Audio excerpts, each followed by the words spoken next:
Hey, Hui, Hey, hello, Joseph. do you want to play a game? Okay, sure. What is this? Okay, let me show you. Okay, this game is called a Chomp.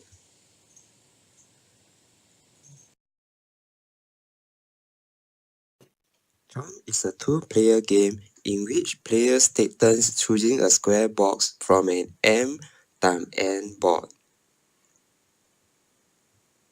The pieces above and to the right of the chosen cell disappears after every turn. Then the players take turn.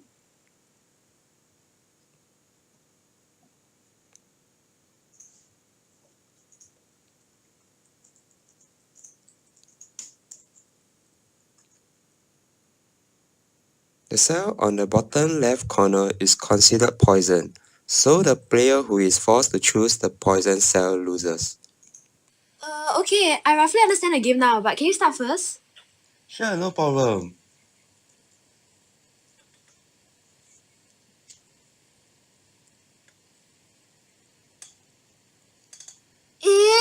How come?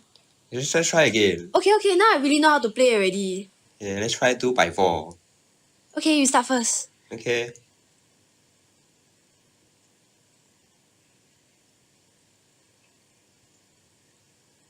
Wow, how come like that one?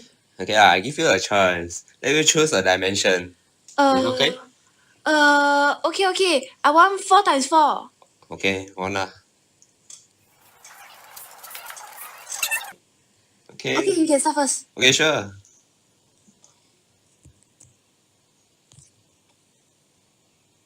Ah!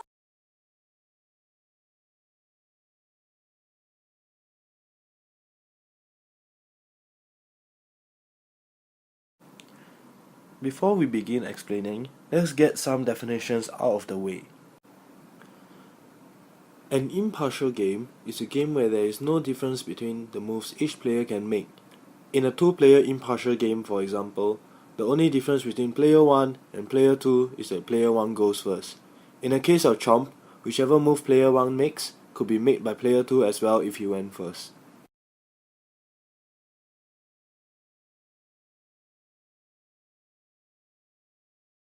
Perfect information is a subset of sequential games that is one that players make moves alternatively rather than at the same time, where each player knows what moves the previous player did until his current turn. Perfect play is a strategy of the player to ensure that he is in the best possible position no matter what response the opponent does. A winning strategy is a set of moves that ensure that the player will win no matter what moves the opponent makes.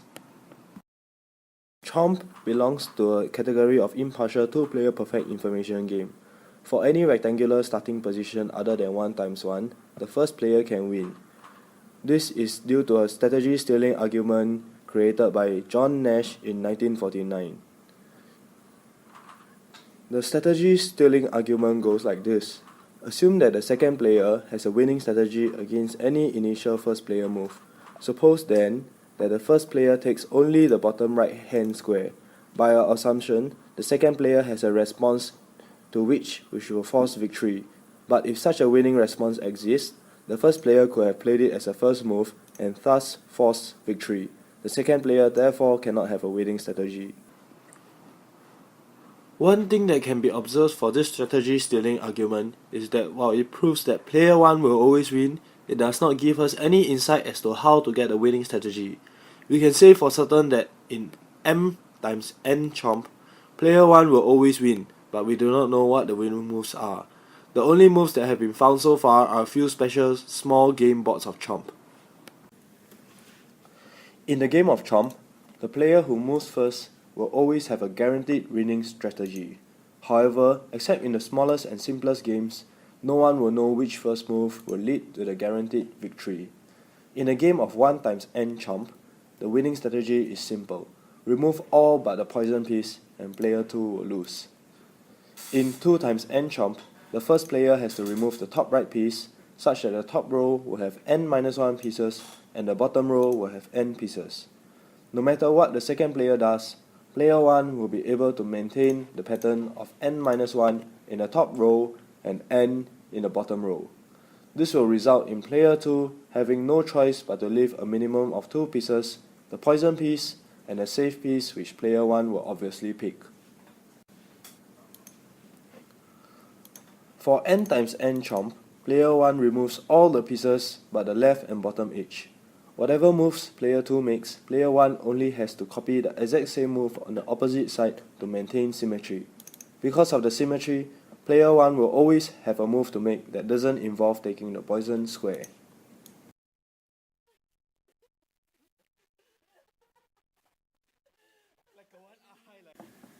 Chomp with 3 or more rows have resisted comprehensive analysis. Computational methods have identified the winning first move for thousands of specific array shapes, but they have failed to reduce the game to any simple formula. Here are the winning strategy in a few 3-row chomp. The winning strategy of 3 times 4 chomp is to remove the top right 4 pieces. Whatever player 2 does, player 1 can then reduce the geometry to that of the winning strategy for a 2 times n or n times n chomp. Here, by removing this piece, the 2 times n winning strategy can be observed. Similarly, the same strategy can be seen vertically here. In 3 times 5 chomp, removing these 2 pieces is the winning strategy. Here, player 2 reduces the geometry to an n times n board, which player 1 can then use the n times n winning strategy.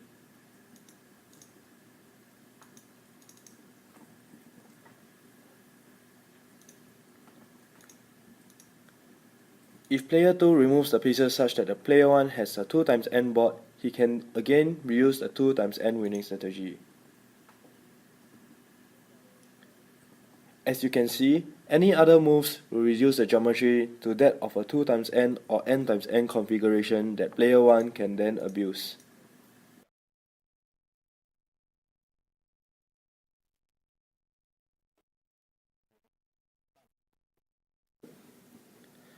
In 3 times 6 chomp, the winning strategy is to remove these 6 pieces. Once again, any moves that player 2 does will make a familiar geometry that player 1 can then manipulate to a simpler winning strategy. In the past few years, 3-row chomp has been studied in detail by Doron Zellberger and his students at Rutgers University.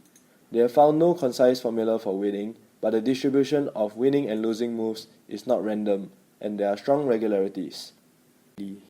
We have developed both a 2-player and an artificial intelligence version of Chomp using JavaScript.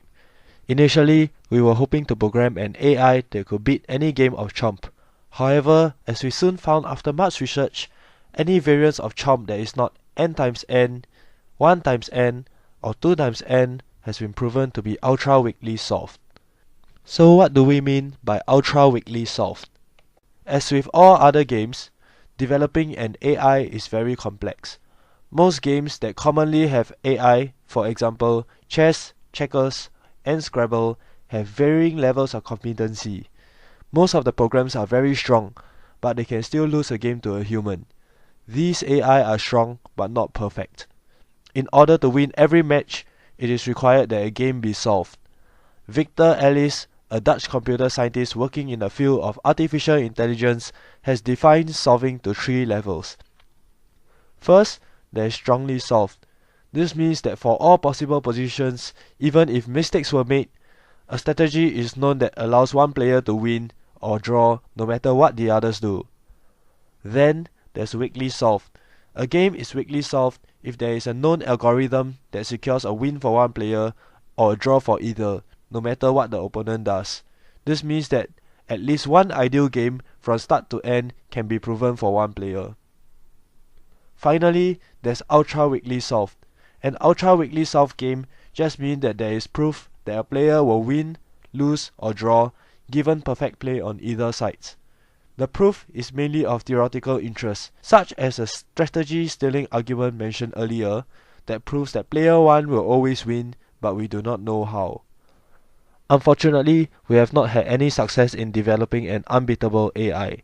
In fact, we are using the term artificial intelligence a bit loosely here. What we have developed is a simple algorithm that we designed based on the strategy stealing concept. The algorithm does not learn or adapt to any situations that we did not code. If the human player knows the winning strategy, he should be able to defeat our algorithm rather easily.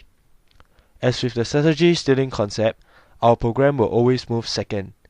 With each move that the player makes, our algorithm will look through the entire playing board, looking for possible 1 times n, 2 times n times n, and some 3 times n winning strategies. The biggest pattern apart from n times n is the 3 times 8 winning strategy.